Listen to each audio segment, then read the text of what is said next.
Guys, यहाँ पे अपन solve करेंगे 2022 शिफ्ट 3 के जो भी रीजनिंग के क्वेश्चन आए हुए हैं एआई एटीसी में। तो फर्स्ट क्वेश्चन है फ्लोट्स आर मार्बल। उसको इस तरीके से कोड किया जाता है सौर मैप्सन से। शाइन इज मार्बल, इसको इस तरीके से कोड किया जाता है।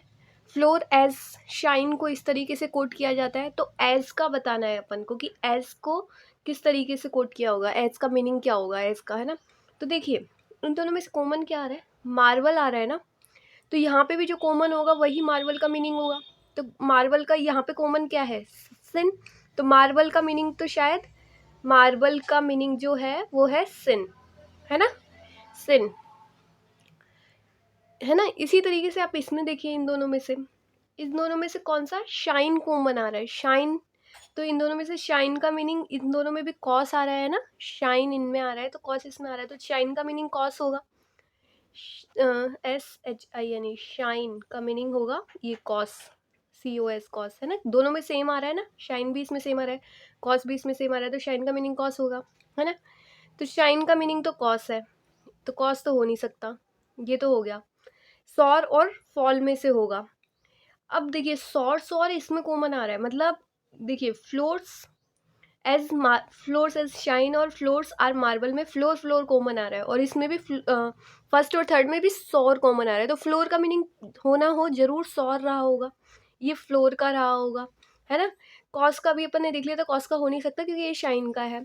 तो बचा कौन सा, फॉल। तो एज का मीनिंग क्या होगा, फॉल। तो एज का मीनिंग होगा इसमें फॉल, ये अपना इसका आंसर होगा। क्वेश्चन है, नेक्स्ट क्वेश्चन है इन ए रो फेसिंग ईस्ट। तो देखिए नॉर्थ ये होता है, साउथ ये होता है, ईस्ट ये होता है, वेस्ट ये होता है। सब लोगों ने ईस्ट की तरफ फेस कर रखा है, क्वेश्चन में ये बोला जा रहा है, ठीक है। तो इस तरीके से लोग कुछ बैठे हुए होंगे, मतलब एक तरीके से रो लाइन बन रही है, ठीक है, लाइन बन रही है, okay fine. In the row facing east Kiran is sitting 12th from the right.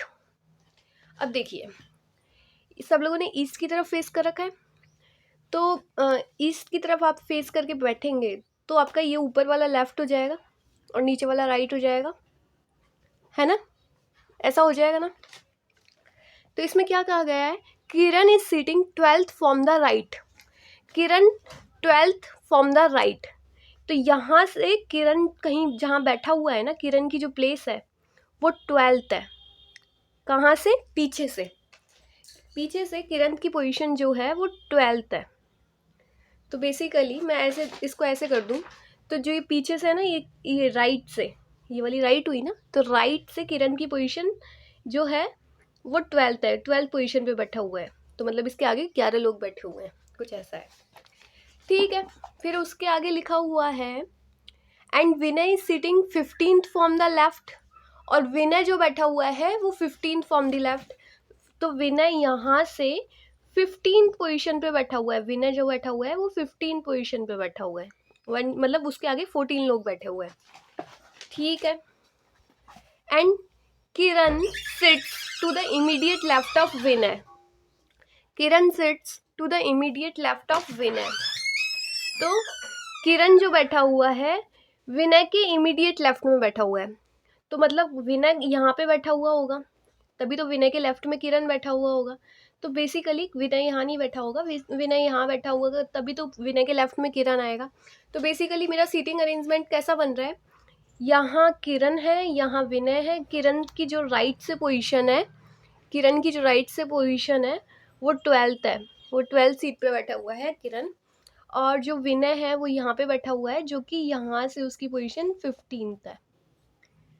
तो इन शॉर्ट मीनिंग ये है, राइट से वो 12th में और ये इधर से इधर, ठीक है। अब आप एक चीज़ सोचिए, इस तरीके से सीटिंग अरेंजमेंट हो रखा है क्योंकि विनय के लेफ्ट में इमीडिएट लेफ्ट में किरण बैठा हुआ है, ये भी अपन को दिया हुआ है। तो इस तरीके का सीटिंग अरेंजमेंट सारे पॉइंट्स के मिलाने के बाद ये बन गया। अब आप ये देखिए किरण की पोजीशन है पीछे से बात कर रही हूँ 12th, तो विनय की 11th हुई पीछे से, यहाँ की इसकी 12th है तो इसकी 11th हुई। और इससे पहले लोग 10 लोग रहे होंगे, 10 लोग बैठे हुए होंगे, है ना, तभी तो 10वीं पोजीशन, फिर 11वीं पोजीशन विनय की हुई और 12th पोजीशन किरण की हुई। तो विनय से पहले मतलब विनय के बाद में 10 लोग बैठे हुए होंगे। अब आप इसी तरीके से इसको देखिए, ये विनय की यहाँ पे जो पोजीशन है इधर से, है ना, लेफ्ट से विनय की जो पोजीशन है लेफ्ट से वो 15th है ना।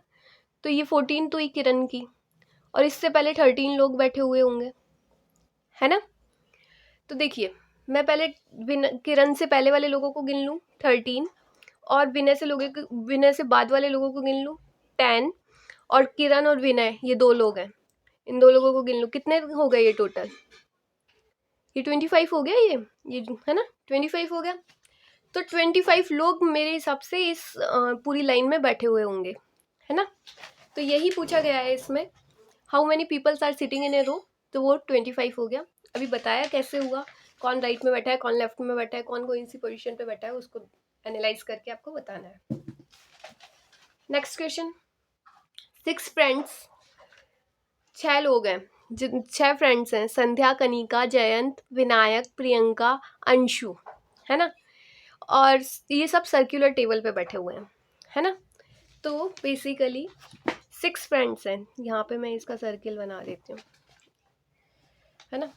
यहाँ पे ये सर्किल मैंने बना दिया, 6 लोग बैठे हुए हैं, 1 2 3 4 5 6, और इन सब ने ना सेंटर की तरफ फेस कर रखा है, ठीक है, ये है, ठीक है। Kanika is sitting immediately right of Anshu, मान लो मैं कनिका को यहाँ बैठा दूँ, ये इमीडिएटली राइट में बैठी हुई है अंशु के राइट में कनिका बैठ गई, ठीक है। Kanika is sitting immediately right to the Anshu, Anshu के राइट में बैठी हुई है, ठीक है। Only Vinayak is sitting between Anshu and Priyanka, और विनायक जो है ना वो अंशु और प्रियंका के बीच में बैठा हुआ है, तो विनायक यहाँ बैठा हुआ होगा तभी तो अंशु और प्रियंका के बीच में बैठेगा, है ना, ठीक है। Sandhya is sitting immediately left of Priyanka, Sandhya जो है वो बैठी हुई है इमीडिएटली लेफ्ट ऑफ प्रियंका के लेफ्ट में, संध्या प्रियंका के लेफ्ट में बैठी हुई है। तो प्रियंका का आप सोच लीजिए, आप यहाँ बैठे हुए हैं तो आपका लेफ्ट ही हो जाएगा, राइट ही हो जाएगा। तो संध्या प्रियंका के लेफ्ट में बैठी हुई है, प्रियंका के लेफ्ट में बैठा दिया, संध्या यहाँ बैठ गई, ठीक है। Who is sitting immediately right of Kanika, Kanika के राइट में कौन बैठा हुआ है, तो देखिए यहाँ पे ये 5 लोगों के बारे में तो इन्होंने बता दिया, लेकिन इसमें कितने फ्रेंड्स थे, 6 फ्रेंड्स थे, तो बच्चा एक सीट बची है, तो कौन बचा हुआ होगा, संध्या हो गया, अंशु हो गया, कनिका हो गई, विनय हो गया, प्रियंका हो गया।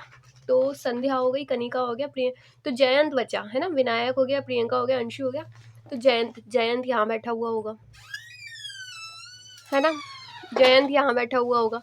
अब मेरे से पूछा गया है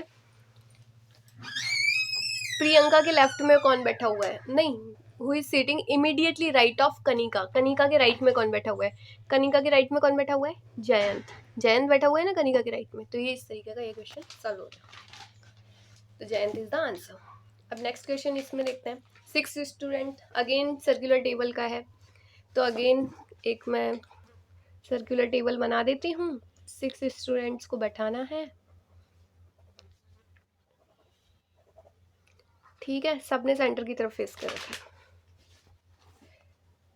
Rajat and Divya are sitting together, तो इसमें कहा गया है जो रजत और दिव्या है ना, ये वाला है अपना, है ना, ये वाला रजत और दिव्या साथ में बैठे हुए हैं, तो ऐसा हो सकता है रजत पहले बैठा हो, दिव्या बाद में बैठी हो, दिव्या पहले बैठी हो, क्योंकि दोनों में ही साथ में बैठे हुए हैं, तो अभी पता नहीं है कि कौन सा सही है इसमें, तो ये दोनों साथ में बैठे हुए हैं, ठीक है। नेक्स्ट पॉइंट क्या है, together Rajat is sitting immediately left of Kamal, जो ये रजत है ना,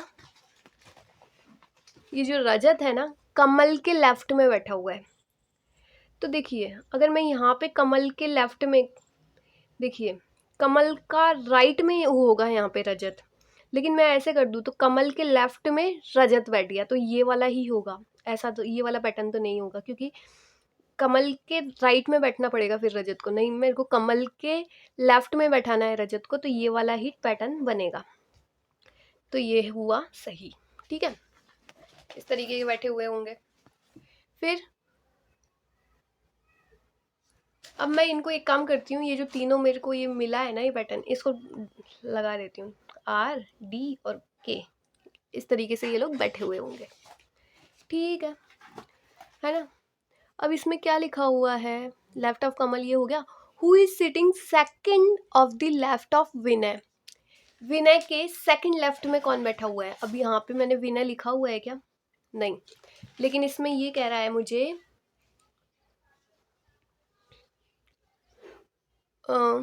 who is sitting second of the left of Vinay. अच्छा, मतलब रजत जो कि कमल के लेफ्ट में बैठा हुआ है वो सेकंड लेफ्ट में बैठा हुआ है विनय के। तो विनय के सेकंड लेफ्ट में, विनय के सेकंड लेफ्ट में रजत बैठा हुआ है, तो विनय के, सॉरी, यहाँ पे विनय को अगर मैं डाल दूँ तो विनय का फर्स्ट लेफ्ट कनिंग ये हो गया कमल, फिर सेकंड लेफ्ट हो गया रजत, तो विनय यहाँ बैठा हुआ होगा। विनय का फर्स्ट लेफ्ट कमल, सेकंड लेफ्ट रजत, ये यहाँ से तो राइट हो जाएगा विनय, तो विनय यहाँ बैठा हुआ होगा। ठीक है। Lalit is not neighbour of Divya, Lalit Divya के पास नहीं बैठा हुआ है। तो देखिए, ललित दिव्या के पास नहीं बैठा हुआ है, तो दिव्या यहाँ बैठी हुई है, तो ललित यहाँ नहीं बैठा हुआ है ऐसा कहा जा रहा है, तो ललित यहाँ बैठा हुआ होगा। अब जो बच गया वो यहाँ बैठा हुआ होगा। कौन बचा है पहले ये देख लेते हैं। इसमें आंसर रजत है, तो रजत ही बैठा हुआ होगा। नहीं नहीं, कोई और, मतलब एक और नेम है, अब वो नेम मुझे अभी नहीं पता है, कोई नेम है, मैं उसका नाम एक्स रख लेती हूँ, चलो एक्स, तो यहाँ पे कोई एक्स बैठा हुआ है। ठीक है, कोई इशू नहीं है। Who is sitting second left of Lalit, Lalit के सेकंड लेफ्ट में कौन बैठा हुआ है बता दीजिए। ललित का फर्स्ट लेफ्ट में विनय बैठ गया, सेकंड लेफ्ट में कमल बैठ गया, क्या ये सही है। ललित के फर्स्ट लेफ्ट में विनय, सेकंड लेफ्ट में कनिक और थर्ड लेफ्ट में रजत। तो who is sitting second left of Lalit, second left of Lalit, Lalit के सेकंड लेफ्ट में बैठा हुआ है कमल, ललित के सेकंड लेफ्ट में बैठा हुआ है कमल, ये इसका आंसर होगा। नेक्स्ट क्वेश्चन करते हैं। मुझे ऐसे नंबर्स बताने हैं जो प्रीसीडेड बाय लेटर और फॉलोड बाय सिंबल, जो जिनके पहले लेटर आ रहा हो और उनके बाद सिंबल आ रहा हो, ऐसे नंबर्स बताना है। तो नंबर्स पे फोकस कीजिए। इस नंबर पे देखिए, पहले सिंबल आ रहा है, नहीं, लेकिन मेरे को पहले लेटर चाहिए। इस नंबर को देखिए, पहले लेटर चाहिए और बाद में सिंबल भी चाहिए, तो ये फॉलो हो रहा है, ये वाला सही है। इसी तरीके से पहले लेटर चाहिए, 6 नंबर की देखिए, तो पहले लेटर चाहिए बाद में सिंबल चाहिए, 2। यहाँ पे तो यही रहा नंबर, लेकिन इसमें पहले सिंबल आ गया, ये नहीं चलेगा। यहाँ पे पहले नंबर आ गया, वो भी नहीं चलेगा।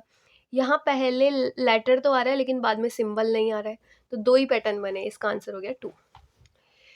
अब ये क्वेश्चन सॉल्व करना है अपन को। इसमें बेसिकली कुछ नहीं है, ये यहाँ पे सॉल्व भी हो रखा है, तो ये, चलिए मैं इसको दोबारा ही सॉल्व कर देती हूँ। डिवाइडेड का मीनिंग प्लस, माइनस का मीनिंग मल्टीप्लाइड, प्लस का मीनिंग दिस और दिस। और मुझे सॉल्व करना है 16 + 8, है ना, और -49 × 7 डिवाइडेड बाय 9, इसको मुझे सॉल्व करना है। और कंडीशन क्या है, प्लस का मीनिंग क्या है, प्लस का मीनिंग देखो यहाँ पे क्या है, प्लस का मीनिंग है माइनस, तो 16 - 8, है ना। माइनस का मीनिंग क्या है, माइनस का मीनिंग है मल्टीप्लाइड, मल्टीप्लाइड 49, और मल्टीप्लाइड का मीनिंग क्या है, मल्टीप्लाइड का मीनिंग है डिवाइड,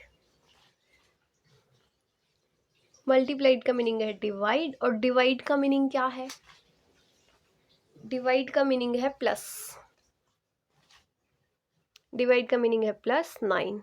तो दिस इज द थिंग, पहले डिवाइड कीजिए, हमेशा पहले क्या होता है, बॉड मास की तरह चलता है, पहले ब्रैकेट सॉल्व होता है, फिर डिवीजन, फिर मल्टीप्लिकेशन, फिर एडिशन एंड देन सब्ट्रैक्शन। तो पहले डिवाइड कर लीजिए, 7 × 7 = 49 × 8 -16 + 9। अब मल्टीप्लाइड कर लीजिए, 56, 16 और +9।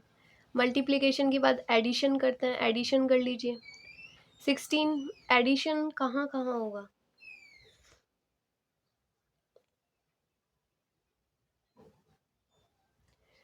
मैं एक काम करूं, जो ये ऐड वाले हैं इनको एक साथ कर देते हैं। 16 + 9 कितने हुए?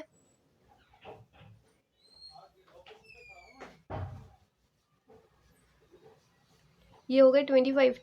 25 - 56 कितना बचा?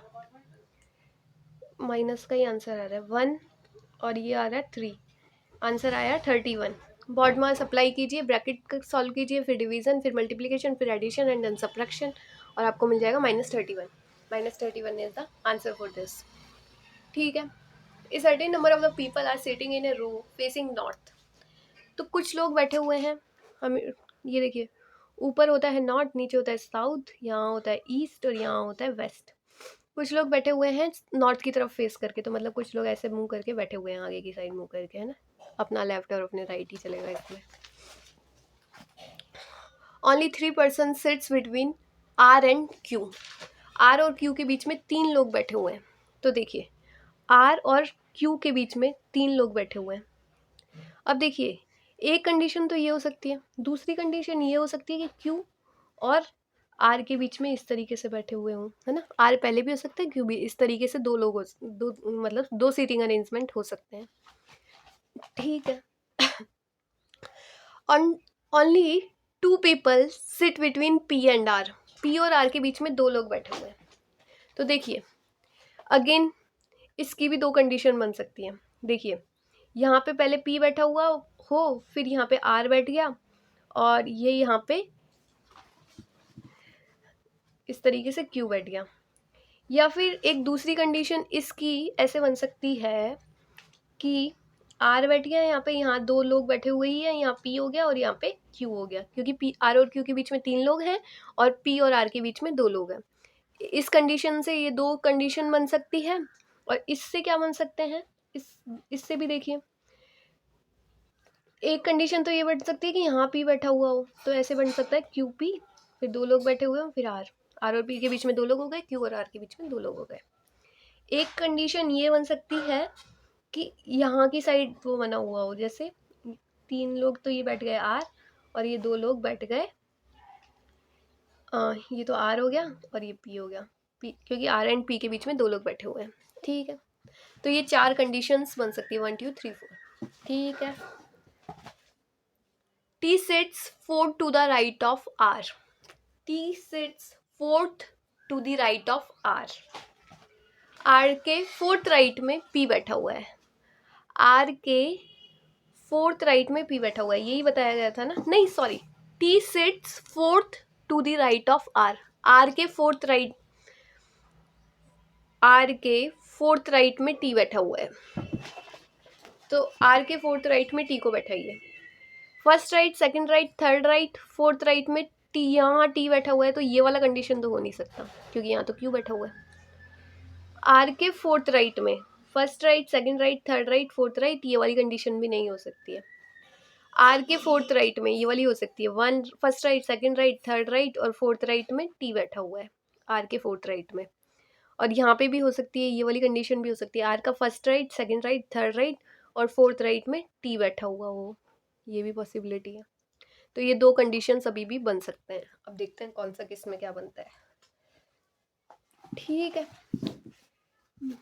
If no other person is sitting in a row, total number of person is sitting, कितने पर्सन बैठे हुए हैं, कितने पर्सन है, गिन लो। 1 2 3 4 5 6 7 8 9। ऊपर वाले से 9 लोग बैठे हुए हैं, नीचे वाले से कितने बैठे हुए हैं, 1 2 3 4 5 6 7 8 9, इससे भी 9 बैठे हुए हैं। तो 9 इज द आंसर। कैसे भी बैठा लो, 9 लोग बैठे हुए हैं इस रो में, 9 लोग बैठे हुए हैं इस रो में। नेक्स्ट क्वेश्चन करते हैं। देखिए, ये हमेशा, ये स्टेटमेंट वाले क्वेश्चन हमेशा वेन डायग्राम से होते हैं, ये अपन को अच्छे से पता है। All ants are god. तो मान लीजिए ये एंट है, तो ऑल एंट, जितने भी एंट हैं वो सब गॉड हैं। ठीक है। All gods are ball. जितनी भी गॉड्स हैं वो सब बॉल है ना। तो कंक्लूजन बताइए क्या निकला। All ants are ball. क्या सारी एंट बॉल है? हाँ बिल्कुल है, सारी एंट्स बॉल है। ये फर्स्ट कंक्लूजन तो सही आ रहा है। सेकंड देखते हैं, सम गॉड्स आर एंट। कुछ गॉड, सम गॉड्स, हाँ जो ये अंदर वाली गॉड्स हैं वो एंट है, सम गॉड्स आर एंट, ये भी सही है। तो both are true. Conclusion 1 and conclusion 2 is true. अब ये नेक्स्ट क्वेश्चन अपन सॉल्व करते हैं। ये यहाँ सॉल्व ही हो रखा है तो मैं इसी से ही बता देती हूँ जस्ट। ये मुझे ये एक्सप्रेशन दिया हुआ है और इसका बताया गया है प्लस का मीनिंग मल्टीप्लाइड। ये क्वेश्चन अपन ने पहले भी इसी टाइप का सॉल्व किया था। तो 36 प्लस का मीनिंग था मल्टीप्लाइड, तो मल्टीप्लाइड कर दिया 6। माइनस, माइनस का मीनिंग था प्लस, प्लस 8 कर दिया। डिवाइड का मीनिंग था माइनस, डिवाइड का मीनिंग माइनस कर दिया। और मल्टीप्लाइड का मीनिंग था डिवाइड। तो ये इस तरीके से ये एक्सप्रेशन मेरे लिए बन गया है। तो पहले सबसे पहले बॉडमास, हमेशा बॉडमास को याद रखना होता है। तो सबसे पहले ब्रैकेट सॉल्व करते हैं, फिर डिवीजन सॉल्व करते हैं। अब इसमें ब्रैकेट तो है नहीं तो डिवीजन सॉल्व करेंगे। डिवीजन सॉल्व किया तो कितना आया, ये 2 आ गया। डिवीजन के बाद सॉल्व करते हैं मल्टीप्लिकेशन, तो मल्टीप्लिकेशन सॉल्व कर दीजिए। 36 इंटू 6 कितना आया, 216। और मल्टीप्लिकेशन की बात करते हैं अपन एडिशन, तो ऐड कर दीजिए। ऐड कर देंगे आप 216 और यहाँ प्लस 8 माइनस 2 इस तरीके से लिखा हुआ था। तो मैं वैसे इसमें ऐसे किया हुआ है कि इसको 6 करके और फिर ऐसे भी कर सकते हैं, लेकिन आप पहले एडिशन कर दीजिए। इसका एडिशन कितना हुआ, 224। और एडिशन के बाद क्या आता है, सब्ट्रैक्शन। सब्ट्रैक्शन कर दीजिए। हमेशा बॉडमास को अप्लाई कीजिए, नहीं तो आंसर गलत हो सकता है। 222 is the answer. Okay, next question है RUGOWNDIPRAN।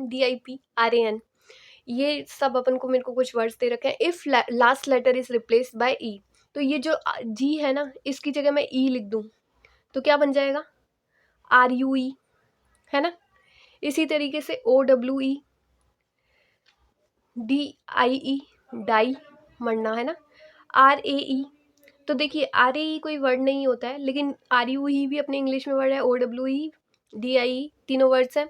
How many meaningful English words can be form, 3 words बन सकते हैं। तो 3 words is the answer, 3 is the answer. ये अपना पैटर्न का क्वेश्चन है। इस पैटर्न के क्वेश्चन को सॉल्व कर लेते हैं, चलो।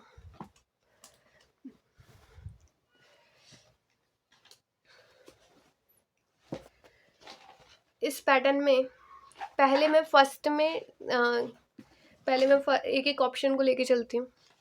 एक एक ऑप्शन को लेके चलेंगे तो जल्दी सॉल्व हो जाएगा ना। QR, फिर फर्स्ट में मुझे डालना है T, ठीक है, U, फिर S, फिर V, है ना, TSVJ, और फिर क्या डालना है, N, और N के बाद मुझे डालना है L, L है, L के बाद फिर मुझे K डालना है, K के बाद है O, L हो गया, L के बाद K, और K के बाद M, और M के बाद O, O के बाद TU, TU के बाद क्या आएगा, V, और V के बाद X, X के बाद W, मतलब यहाँ डाल देती हूँ W, W के बाद Y, XWY, IJ, फिर K, ML, N, है ना। यहाँ पे N आ जाएगा ना, K के बाद N, फिर N, यहाँ भी N आ रहा है, यहाँ पे भी N आ रहा है, ठीक है। और भी देखते हैं क्या हो सकता है। N हो गया, फिर इस तरह आ रहा है O, फिर P, और फिर आ रहा है R, और QS, लास्ट में बच रहा है QS। तो पैटर्न बेसिकली ऐसा बन रहा है। अब इसमें कोई पैटर्न बन रहा है कि आप ये देखिए पहले। तो यहाँ S है, मतलब यहाँ पे कुछ 2 S नहीं है, S है यहाँ पे, ठीक है। देखिए यहाँ पे JKLNM, मैं यहाँ पे मेरे को लगता है कि 6 के पेयर बन सकते हैं। STUV, नहीं, QR, देखिए QR, फिर S, फिर T, QRST, और फिर U, और फिर V। इसी तरीके से क्या आगे वाले में बैठ रहा है कुछ, आगे वाले में देखिए, आगे वाले में बैठ रहा है क्या, QR, यहाँ तो JN, ये तो हो ही अलग गया, JN बिल्कुल ही अलग हो गया। यहाँ JK होता ना, JK तो बैठ जाता, क्योंकि QR JK इस तरीके से JK। तो यहाँ पे जो ये पोजीशन मेरे को K दे दे ना, जो पोजीशन जो मुझे K दे दे, वो मेरा आंसर हो सकता है। जो ये सेकंड कौन सा है, ये fill in the blanks, first fill in the blanks ये था, सेकंड शायद ये था, मैं देख लेती हूँ। फर्स्ट ये था जिसमें मैंने डाला था TS, और मतलब third fill in the blanks में मुझे कोई N की जगह K दे दे, तो यहाँ third fill in the blanks में भी N आ रहा है, यहाँ पे भी N आ रहा है, तो ये तीनों तो शायद ही होंगे, है ना। फोर्थ वाले में देखिए तो मुझे K मिल रहा है, आई थिंक ये ही आंसर हो सकता है। तो मतलब थोड़ा सा आइडिया तो मिल रहा है। तो क्योंकि देखिए QR इसी तरीके से मेरे पास यहाँ पे ऐसे होना चाहिए JK, तो ये मेरे को साफ साफ पता चल रहा है यहाँ K होना चाहिए। तो थर्ड पोजीशन पे यहाँ पे मुझे K मिल रहा है, तो ये वाला फिल इन द ब्लैंक्स हो सकता है। बाकी आप सारे चेक भी करके देख सकते हैं पूरा पूरा, लेकिन वो काफ़ी टाइम कंज्यूमिंग होगा। अब नेक्स्ट क्वेश्चन करते हैं। मुझे ये 2 स्टेटमेंट दिए हुए हैं, कंक्लूजन बताना है। तो अब देखिए, मुझे बताना है T is lesser than O हो रहा है क्या? T is lesser than O। तो देखिए मुझे T और O के बारे में कोई भी रिलेशनशिप नहीं दे रखा है।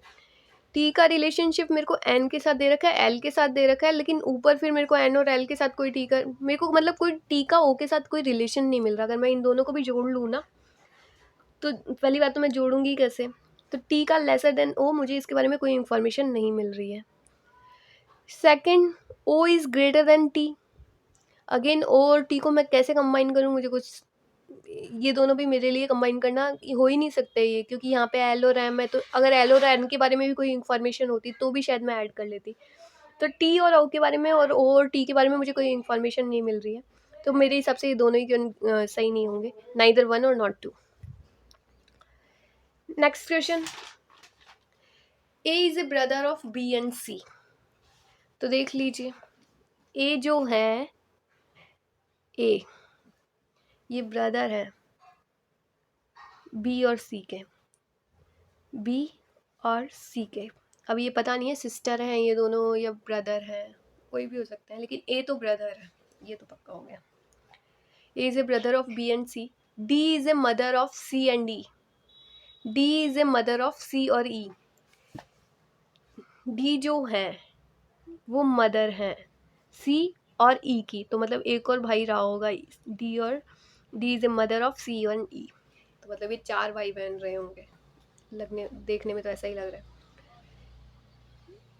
D is a mother of C and E is a father of A। Sorry, ये ऐसे नहीं कह रहा है, ये बेसिकली मुझे कह रहा है D is a mother of C, D is a mother of C and E is a father of A। E जो है वो फादर है A के, E is a father of A, E is a father of A। E जो है वो father हैं A के, तो बेसिकली ये दोनों हस्बैंड वाइफ रहे होंगे, और इन दोनों के ही बच्चे हैं ये तीनों, है ना, यही रहा होगा। अगर ये A के फादर हैं और ये C के फादर हैं और ये तीनों भाई बहन हैं, तो इसका मतलब ये दोनों हस्बैंड वाइफ हैं, साफ सी बात है। Which of the following can not be consider true in this case. कौन सा ट्रू कंसिडर नहीं किया जा सकता? E is a father of C। E father हैं C के, हाँ ऑफकोर्स E सभी के फादर हैं, A के भी फादर हैं, B के भी फादर है और C के भी फादर है, तो ये ट्रू है। और मुझसे पूछा गया है कैन नॉट बी ट्रू, है ना। A is A son of D। क्या A D के सन है? हाँ ऑफकोर्स, जब इनके सन है तो इनके भी सन हुए, D is a son of A, ये भी ठीक है। E and D is a husband wife, E और D हस्बैंड वाइफ है, ये भी सही है। B is a daughter of E। B देखिए डॉटर भी हो सकती है और सन भी हो सकती है, मुझे ये कोई इसके जेंडर के बारे में नहीं पता, मुझे सिर्फ A के जेंडर के बारे में पता है कि ये सन है, लेकिन B के और C के दोनों के ही जेंडर्स के बारे में मुझे नहीं पता है, तो ये मैं इसको शॉर्ट नहीं हो सकता, ये ऐसा भी हो सकता है B is a son of E, है ना। तो मैं इसके बारे में नहीं पता कर सकती हूँ कि कौन से जेंडर के हैं, डॉटर ही है वो या फिर सन है, ठीक है। नेक्स्ट क्वेश्चन है, ड्रेन को इस तरीके से कोड किया जाता है, ड्रिंक को इस तरीके से कोड किया जाता है, तो ए को किस तरीके से कोड किया जाएगा? तो देखिए इनमें कॉमन वर्ड कौन है? डी है, ए है, एन है और आई है। इसमें डिफरेंट वर्ड ए है, इसमें डिफरेंट वर्ड के है। तो देखिए इसमें भी 4 वर्ड कॉमन होंगे, कहीं 6 है, 5 है, 9 है और 0 है। तो इसमें डिफरेंट कौन है? 3 है इसमें डिफरेंट और इसमें 7 डिफरेंट है। तो ए का मीनिंग 7 ही रहा होगा, ए का कोड 7 ही रहा होगा। इससे पता चल रहा है ना, क्योंकि डी आर आई एन इनमें से किसी का होगा 0659, क्योंकि 0659 नीचे भी है। ए कौन सा रहा होगा? ए 7 रहा होगा। तो ये हमेशा ऐसे ही होते हैं कि कॉमन वर्ड्स ढूंढ के इन क्वेश्चंस को सॉल्व किया जाता है। ए बस is going in the west direction. एक बस वेस्ट डायरेक्शन में जा रही है। अगेन डायरेक्शंस देख लेते हैं अपन, ऊपर नॉर्थ, नीचे साउथ, ये हो गया ईस्ट और ये हो गया वेस्ट। तो ठीक है, यहाँ से है कोई वेस्ट में जा रही है, एक बस वेस्ट में जा रही है। And it turns left. अब ये लेफ्ट टर्न करती है, तो इसका लेफ्ट इधर हो गया, तो लेफ्ट इधर टर्न कर रही है, ठीक है। And then right. अब ये यहाँ से तो लेफ्ट टर्न किया, अब उसके बाद राइट कौन सा हो जाएगा? ये तो लेफ्ट हो जाएगा, इधर वाला राइट हो जाएगा, तो राइट टर्न किया उसने। In which direction is the bus going now? अब वो किस डायरेक्शन में जा रही है? वो वेस्ट में ही तो जा रही है, क्योंकि नॉर्थ है, ये साउथ है, ये वेस्ट है और ये ईस्ट है। पहले वो लेफ्ट में टर्न करती है, फिर वो राइट में टर्न करती है। अब वो किस डायरेक्शन में जा रही है? वो वेस्ट की डायरेक्शन में चले जा रही है, तो इसका आंसर हो गया वेस्ट। ओके, तो अपन ने 2022 शिफ्ट 3 के सारे क्वेश्चंस कर लिए। Thank you so much.